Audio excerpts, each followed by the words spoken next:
Oh man, bummer. Just lost a fish. Devastating. Yep. Another one.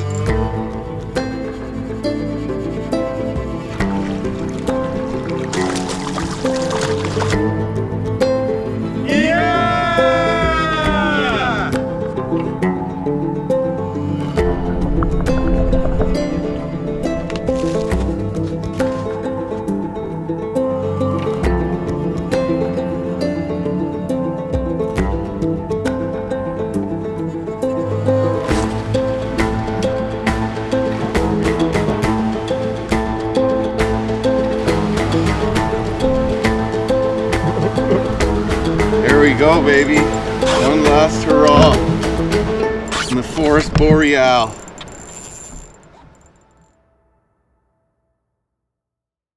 Okay, back on the water. Not exactly an early start, but it's 9 a.m. A few portages today coming up. This lake has splake in it, so we'll see if we can't catch one of those. But yeah, it looks like a pretty lake, a lot of islands, and definitely excited to see what the day has for us. Apparently there's a stretch of caves and a huge waterfall too, so it's going to be pretty special.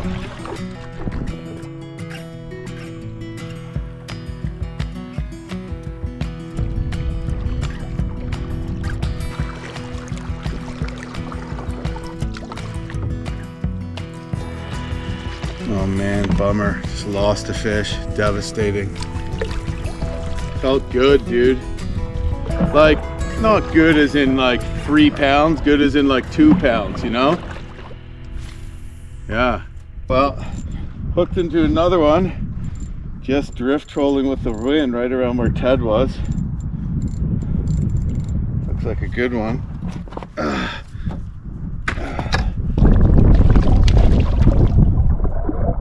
See if we can't land this sucker. Looks like a laker.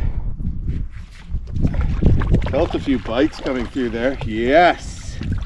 Woo! I think it might be the same one. There we go. Just a little one. We're gonna let that one go because we want a brook trout. But yeah, I've been trying to just do a couple more things to make sure their odds on living are a lot. And that one of those is keeping it out of the water for not very long. And making sure my hands are wet when I touch them. I think if the next one I catch is a lake trout too, I'll keep it, but that one was a little small. Lake trout live like 24 years. Brook trout only lives 6 years. So a big brook trout is probably an older brook trout. It might not have a ton of time left, where a big lake trout could have another 5-10 years to live. So we usually let the big ones go and the small ones. Yep, another one. Oh, it's a good one. Right off bottom, eh? It's a nice one. Yeah. Woo. Sweet. Come to Papa. It's not that good, but it's a lot bigger than the other one.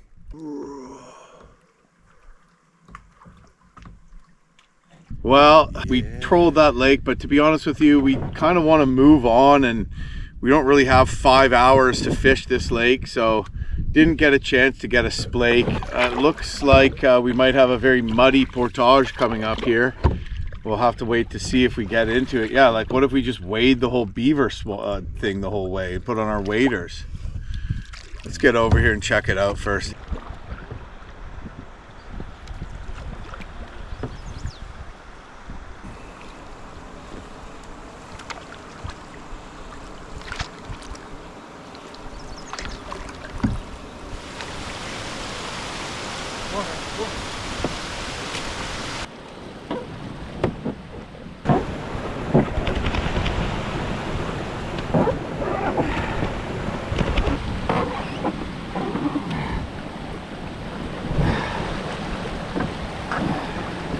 So we're gonna try to skip the portage and paddle the connecting stream between these two lakes, but we really don't know what to expect. The one thing that we do know is the portage trail is extremely muddy. So this might backfire on us. We'll have to wait and see. Looks like some canoes went through here maybe, Ted.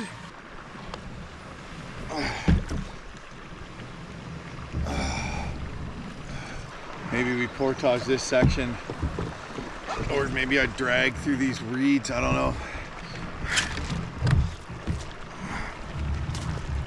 Well, there is the busted Beaver Dam, and that's why the lake is so low. You have to track through a ton of mud at the end of the trail because this dam is broken.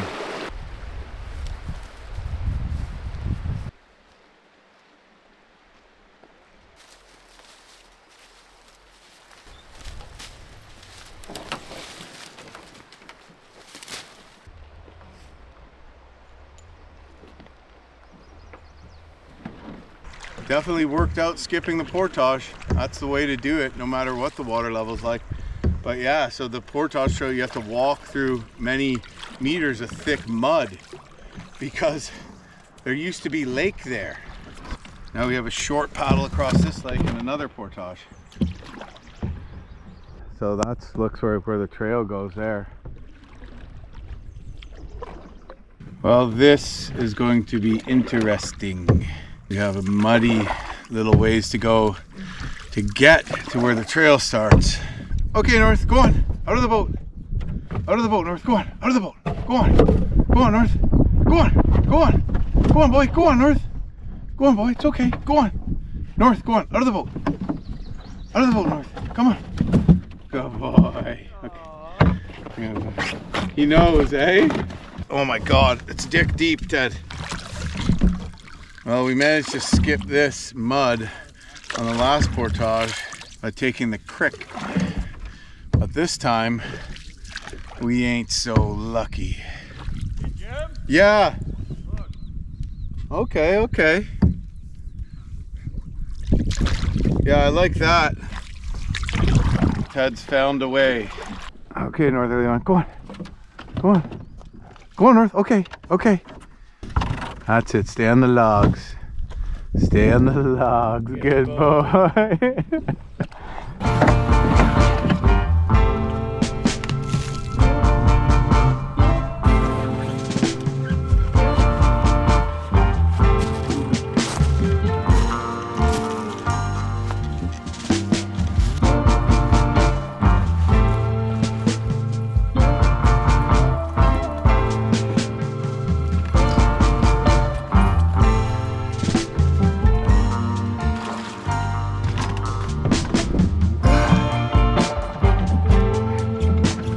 In the boat.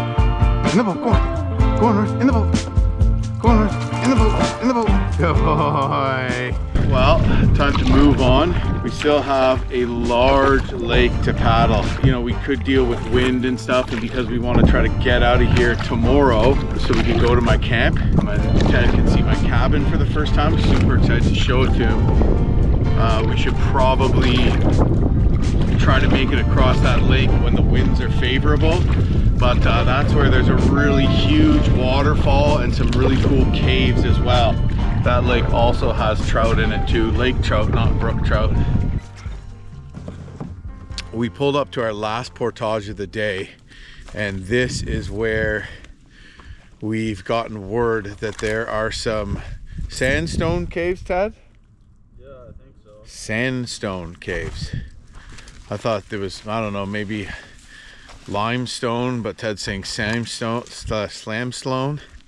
But something different, a bit of an anomaly type of rock around here. It's usually granite, and caves are cool wherever you find them. So there's a faint trail leading off where the portage trail begins, and I'm following it, and I'm hoping it leads to these caves, which would be pretty cool. North, where are the soapstone caves? I'm not seeing anything here. I'm gonna take my my bags, yeah. Coming back today.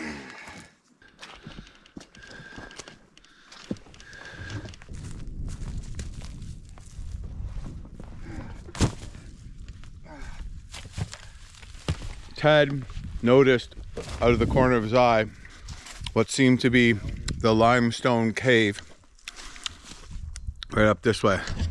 Jim's saying they look more like limestone, but I think they're limestone. Ted thinks they're sandstone. We just noticed this on our walk back after taking our bags. up here, yep.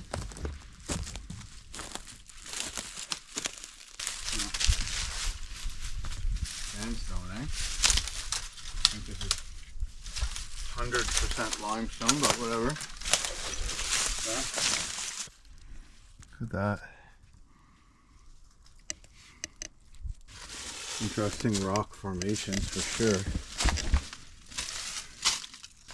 See here? It's just like, What's that? it feels like sand, you know? That's why I was like, maybe it's sand. Yeah, maybe you're right. We found the caves! Yeah! Not that good. Not that good, no. But still pretty cool. I think maybe there's another one over here. I'm gonna go have a Yeah, look. there's But another yeah, one. you see this? Does look like, Limestone? no, sandstone. These are karst formations here, so that would be indicative of limestone. Yeah, My geologist background. We found another entrance to the cave. Cool, look at this. Nice. Well, we found the caves and it is pretty cool, but we gotta go. We got a lot of lake paddling ahead of us on a big, beautiful lake, the biggest lake we've been on yet in this trip, so looking forward to that. But this is cool. I'm glad we found these.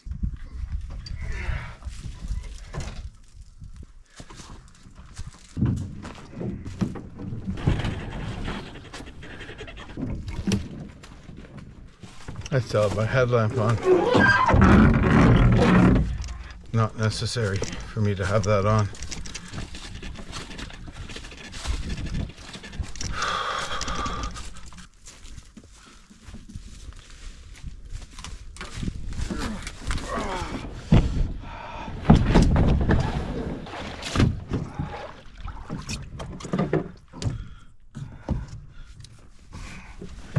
Okay, not the easiest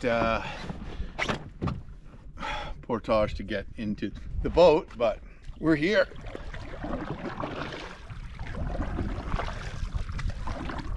Oh, it's beautiful. Look at this.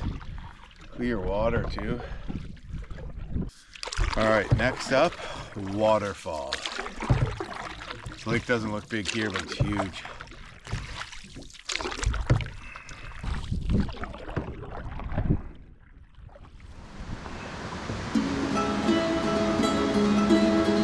And here is the waterfall pouring right into the lake.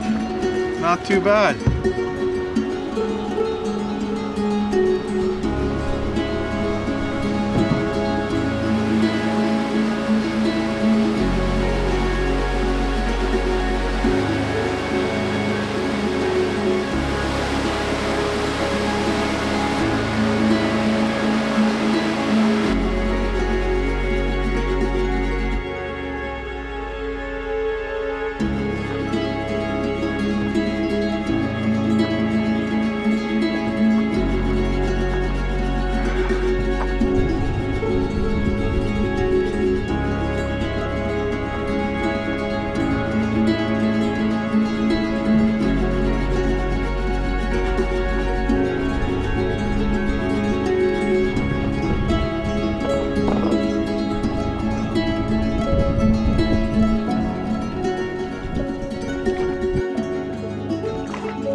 Ooh, yeah, it looks good. This is our campsite. It's challenging to find a place on this lake, bro. What do you think, Ted? That is great. Not bad, eh?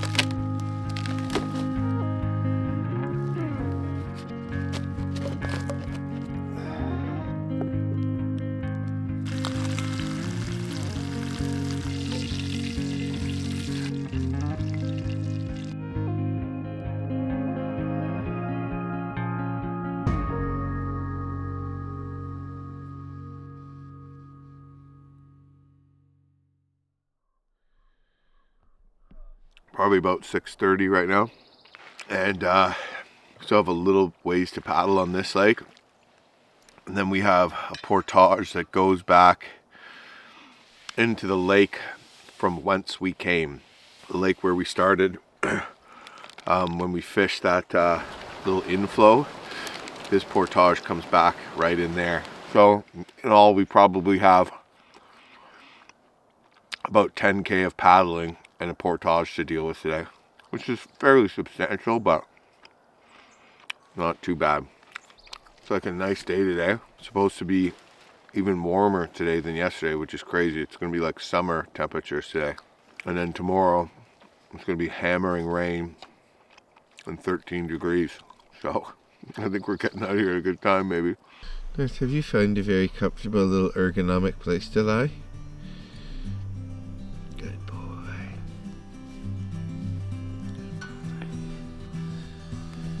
Good morning, Yor. Good morning.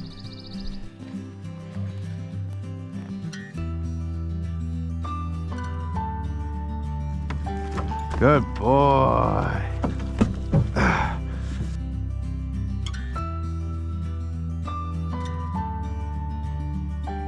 Well, we are on the water and it is a beautiful day. This lake is so clear. It's so clear that it's hard to tell how deep it is sometimes. You'll look down and you'll think, oh, it's 5 feet deep, but it'll be more like 10. Awesome little campsite, and it should be a nice little paddle across this lake before our last portage of the trip.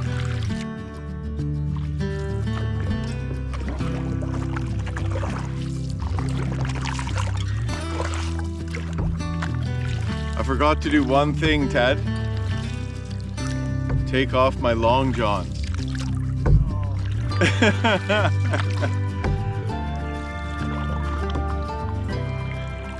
Well, that's how you keep the canoe going straight when you're paddling solo, or anytime, even when you're paddling stern.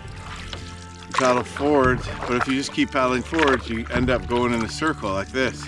And that's because every time you paddle on this side, the canoe goes that way. So what you need to do is what's called a correction stroke. The best correction stroke for when you're cruising on flat water like this is the J stroke. So you point your thumb down like that and push out a bit. When I paddle forward, I go this way a bit, and then I do the J stroke, and it brings me back this way. And if you time it right, you don't drift side to side. That probably seems basic to some people, but even to me, I thought I was doing the J stroke for years, but I was doing this, stern pry. But it does cause your canoe to drift, and it's not as graceful as a movement. I can do all this in one movement. I don't have to go like this. Stop, pry, right? I just go nice and smooth.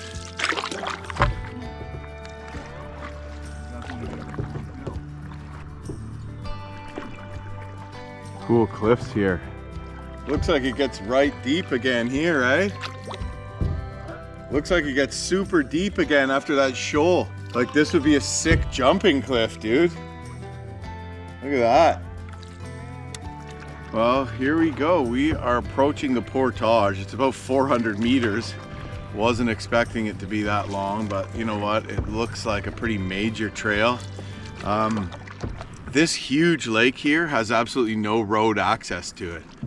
So it's just really cool to see a lake this size with so little development on it and with no road access. It's pretty special.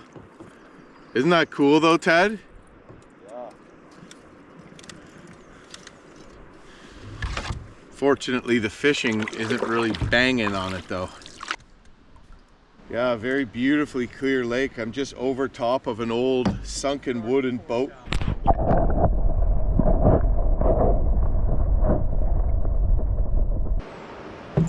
Yep. There we go, baby. One last hurrah in the forest boreal. Yep.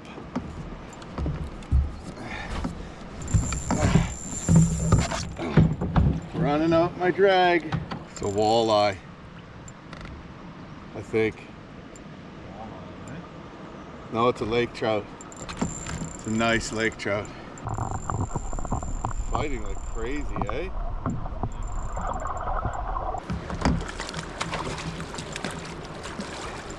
Yeah! Woo! So the question is, keep or let go? I mean, that's up to you. If you want to bring it out your cabin. Not bad, Ted. Look.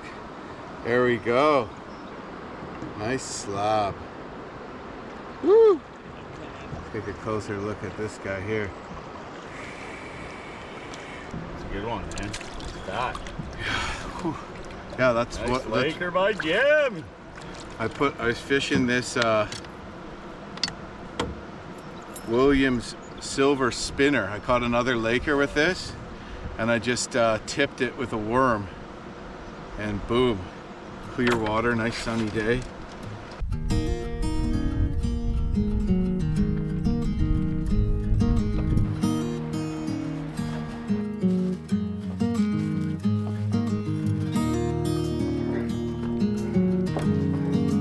Okay, one more trip. Well, this trip is pretty much in the books, folks. Ted and I just finished the last portage of our adventure, just put back into the lake we started on. Our truck is parked at the other end, so we have about 7K left to paddle. And after that, we're heading out to my cabin, which is a short drive and a long boat ride from here. Amazing to explore some of these lakes that are in the country behind my cabin. Amazing to get out on yet another spring trout trip. I think if we left it a little bit so the water warmed up a bit, maybe the bite would have been a little better, but we did land a lot of fish. All the specks we landed were absolute trophies. I get a lot of comments of people saying it must be so nice to get out with your brother. I lost my brother, or my brother lives on the other side of the world. So, you know, call up your brother, everybody, and tell them that you want to do a trip with them, or tell them you're thinking about them, or hey, maybe even tell them you love them. Absolutely gorgeous country, from the crazy creek flowing through the canyon to the just beautiful honey holes we found, to the campsites, to the cliffs, to the clear water. I can't wait to come back to this area and explore some more of the lakes around here. But next, we're gonna paddle off into the sunset, and before too long, you're gonna see me on my lake heading to the cabin. But before I head out, I'm just gonna carve something here. I wanna show you this little bushcraft technique. This is something you could do if you were stranded and you needed a decoy to hunt. So if you're starving, need some food. I'll just work on this really quick here. There we go. There we go. Perfect. Just smooth it down there. The beak, I could have worked on the beak a little better, but quick job there. Some advanced bushcrafting. You can just blacken it up with some soot from the fire. Maybe you know, dye it or something like that, but that could work as a decoy in a survival situation. So I'm gonna leave that by the portage trail here.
Okay, well, it has been a fun minute here at the cabin.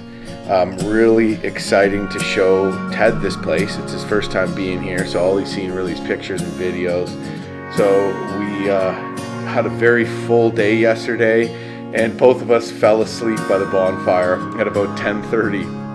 Had a good night's sleep, and then great bacon and eggs breakfast this morning. Now we're just doing the final things, tidying up a little bit around here, doing the dishes, putting a couple things away. I can't wait to come back here with the whole family this summer. I got some big trips coming up, and me, Tori, and the kids are going to spend about 5 weeks here, end of July through August this summer. And of course, we're going to be paddling around here, exploring the backcountry. And it's really neat to think that that whole trip Ted and I just did, we could have essentially left right from the front door of my cabin here and done that whole loop. So pretty special. So I think you'll be seeing us doing some more adventures in this area, in the myriad of lakes that are in the bush, in the broad expanse of wild country here behind the cabin. That's about it. It's been a very, very fun trip all in, and gonna get going home now, back to the family, and looking forward to the next adventure.